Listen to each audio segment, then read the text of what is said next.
Chika Minute, Andrea, mas bagay na Gen Z Queen kaysa kay Belle? Nag-react mga netizen sa isang post, binigyan ng tag ang ilang kapamilya artist. Caption sa post, the queens of their own generations.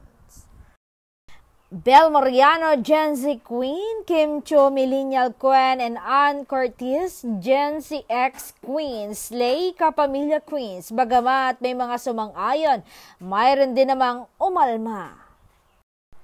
Hirit ng ilang netizen, may maski daw si Andrea Brillantes na tawaging Gen Z Queen kaysa kay Belle Mariano in terms of popularity. Talaga ba?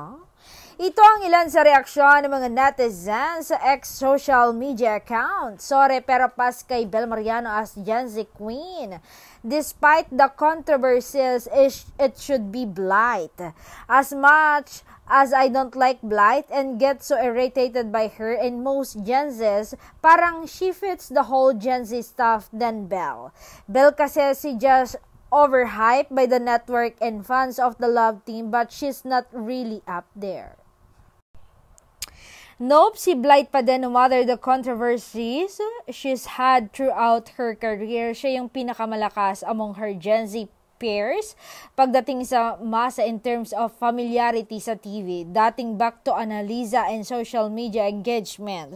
Same thoughts, agree that it should be Blight. Despite her controversies, you can't deny that she's got a lot of influence sa Gen Zs. Not to bash or deny Belle's capability as an artist.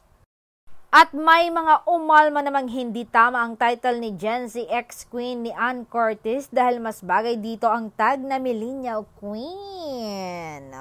Kayo, Don Belle fans, sumasang-ayon ba kayo na mas bagay daw ni Andrea Brillantes ang tawaging Gen Z Queen kaysa kay Belle Mariano?